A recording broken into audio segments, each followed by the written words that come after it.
ধড়মড়িয়ে উঠে বসলো এবং টলতে টলতে ভোলার দোকানের দিকে হাঁটতে শুরু করলো। দাদু, দাদু তো উঠে পড়েছে। ভূত, ভূত। ঘুগনি, ঘুগনি খাবো। ভোলা এক বাটি ঘুগনি এগিয়ে দিল। স্থান মহাশ্মশানের ধারে একটি অশ্বত্থ গাছের নিচে ভোলার ঘুগনির দোকান। সময় গভীর রাত। ভোলার ঘুগনির দোকানটা দিনের বেলায় বন্ধই থাকে।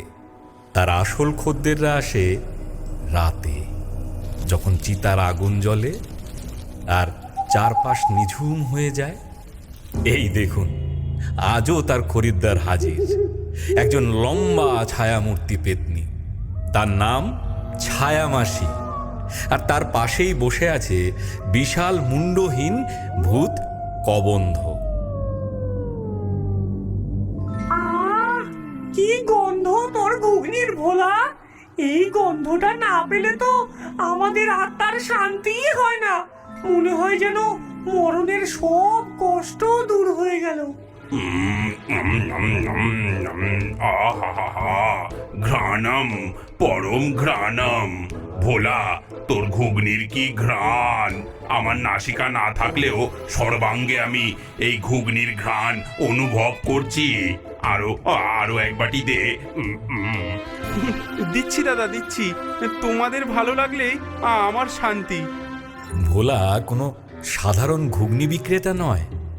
তার ঘুগনিতে এমন কোন জাদু আছে যা শুধু জীবিত নয়, মৃতদেরও আকর্ষণ করে। আর তার এই অদ্ভুত খদ্দেররাই তার দোকানের রক্ষক। বলরি হরি বল, বলরি হরি বল, বলরি হরি বল, বলরি হরি বল, বলরি হরি বল, বলরি হরি বল। হরিবোল ধ্বনি তুলে একদল লোক একটি মৃতদেহ নিয়ে শ্মশানে ঢুকল। নিয়ম মতো তারা চিতার পাশে খাটিয়াটা নামিয়ে রেখে সৎকারের প্রস্তুতি নিতে লাগল। ঠিক তখনই ভোলার দোকান থেকে এক ঝলক সুন্দর ঘুগনির গন্ধ হাওয়ায় ভেসে এলো। খাটিয়ায় শোয়ানো বৃদ্ধের লাশটা হঠাৎ নড়ে উঠল। তার বন্ধ চোখ খুলল না ঠিকই, কিন্তু নাকটা ফুলে উঠল। এ কিসের গন্ধ? বহু যুগ এমন সুগন্ধ পাইনি। খিদে, বড্ড খিদে পেয়েছে। পরের মুহূর্তে এক ভয়ঙ্কর অথচ অদ্ভুত একটা ঘটনা ঘটল। বৃদ্ধের লাশ ধড়মড়িয়ে উঠে বসলো এবং টলতে টলতে ভোলার দোকানের দিকে হাঁটতে শুরু করলো। দাদু, দাদু তো উঠে পড়েছে। ভূত, ভূত, আরে পালাও, পালাও! নিমেষের মধ্যে সবাই যে যেদিকে পারলো দৌড়ে পালালো। মৃতদেহটা সোজা ভোলার দোকানে এসে দাঁড়ালো। ঘুগনি, ঘুগনি খাবো। বসো, বসো দাদু, দিচ্ছি। ভোলা এক বাটি ঘুগনি এগিয়ে দিল। বৃদ্ধের লাশটা গোগ্রাসে সেটা খেয়ে ফেলল। তারপর তার জামার পকেট থেকে বহু পুরনো একটা আধুলি বের করে ভোলার হাতে দিল। পয়সাটা হাতে দিতেই তার শরীরটা শান্ত হয়ে গেল এবং আত্মাটা একটা অপার্থিব আলো হয়ে আকাশে মিলিয়ে গেল। এই পুরো ঘটনাটা ঝোপের আড়াল থেকে দেখছিল গ্রামের চালাক ও পেটুক লোক গদাই। সে খাবারের ব্যবসাই করে, কিন্তু তার দোকানে মাছই তাড়াতে হয়। ভোলার এই কেরামতি দেখে তার তো চোখ লোভে চকচক করে উঠল। সর্বনাশ! এ তো শুধু ঘুগনি নয়, এ তো সোনা ফলানো গাছ। মরা মানুষ যদি ঘুগনি খেতে আসে তাহলে তো টাকার পাহাড় হয়ে যাবে। এই রেসিপি আমাকে জানতেই হবে। হ্যাঁ, জানতেই হবে। পরদিন রাতে গদাই সেজে গুজে ভোলার দোকানে এসে হাজির হলো। তার মুখে মধুর হাসি। ভোলা ভাই, কেমন আছো? তোমার ঘুগনির তো খুব নাম ডাক। আমি ভাবছিলাম কি তুমি আর আমি মিলে শহরে একটা বড় দোকান দিই। এই শ্মশানে আর কতদিন পড়ে থাকবে? আমরা লাখপতি হয়ে যাব। মাফ করো গদাইদা, আমার এই ঘুগনি ব্যবসার জন্য নয়, সেবার জন্য। বাবা শিখিয়েছিলেন এই ঘুগনি অতৃপ্ত আত্মাদের শান্তি দেয়। একে আমি টাকার লোভে বিক্রি করতে পারবো না। হ্যাঁ, সেবা? আরে বোকা, টাকার চেয়ে বড় সেবা আর কিছু আছে নাকি? হ্যাঁ, ভেবে দেখো, পরে কিন্তু পস্তাবে। ভোলা রাজি না হওয়াতে গদাই গেল রেগে। সে ঠিক করলো ভালো কথায় কাজ না হলে অন্য পথ ধরতে হবে। সেই রাতে গদাই ভোলার দোকানের দিকে এগোতে লাগলো। তার উদ্দেশ্য ভোলার সেই গোপন মশলার কৌটোটা চুরি করা। আজ আজ তোর সব মশলা আমার। কাল থেকে আমি বানাবো জ্যান্ত হওয়ার ঘুগনি।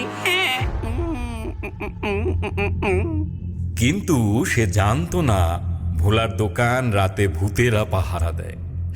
গদাই যেই না দোকানের কাছে পৌঁছেছে, ছায়ামাসি আর কবন্ধ তাকে দেখতে পেল।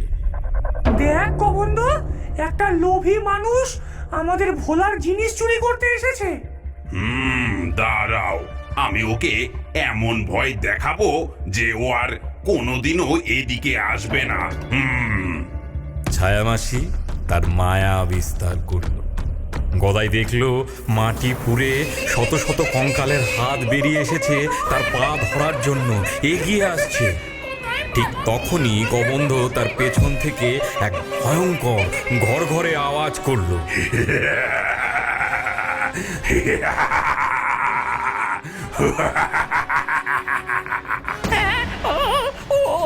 ওরে বাবা রে, ওরে বাবা রে, ও মা গো, ও বাবা গো, ভূত ভূত আমায় খেয়ে ফেললো গো। ওরে বাবা রে, ওরে বাবা রে। গদাই পড়ি কি মরি করে গ্রামের দিকে দিল দৌড়। সে রাতে তার গায়ে কাঁপুনি দিয়ে জ্বর এলো। ভয় পেলেও গদাইয়ের লোভ কিন্তু কমেনি। সে বুঝল মশলা চুরি করা যাবে না, মশলার উৎস খুঁজে বের করতে হবে। সে পরদিন ভোরবেলা থেকে ভোলার ওপর নজর রাখতে শুরু করল। সে দেখল ভোলা দিনের আলো ফোটার আগে শ্মশানের সবচেয়ে পুরনো অংশের দিকে যাচ্ছে, যেখানে যেখানে ভয়ে কেউ যায় না। গদাই কোথায় লুকিয়ে লুকিয়ে তার পিছু নিল। সে দেখল ভোলা একটা প্রাচীন সমাধির গা ঘেঁষে গজানো এক ধরনের লতা পাতা তুলছে। পাতাগুলো থেকে মৃদু নীলাভ আভা বেরোচ্ছে। এই তাহলে সেই জাদুলতা। যাক, এবার আমাকে আর পায় কে? আমিও এই লতা তুলে নিয়ে যাব। ভোলা চলে যেতেই গদাই এক ছুটে গিয়ে এক গাদা সেই লতা পাতা ছিঁড়ে নিজের ঝোলায় ভরল। সে যার নাম দিল শান্তিলতা। সেই রাতে এক অদ্ভুত দৃশ্য দেখা গেল। ভোলার দোকানের পাশেই গদাই একটা নতুন চকচকে দোকান খুলে বসেছে। তার ডেচকি থেকেও ঘুগনির গন্ধ বেরোচ্ছে।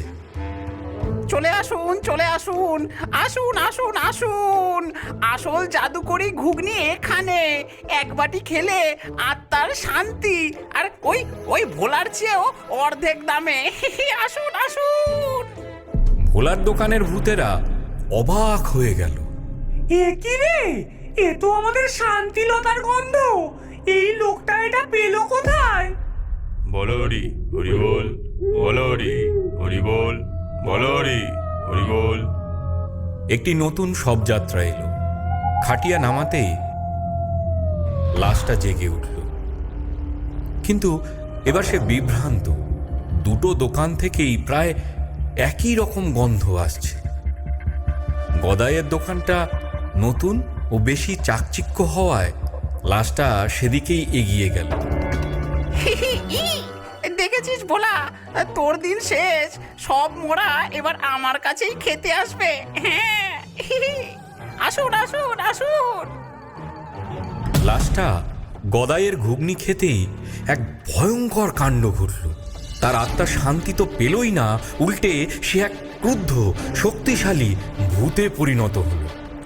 কারণ গদাই জানতো না শান্তিলতার সাথে আর কি মেশাতে হয়।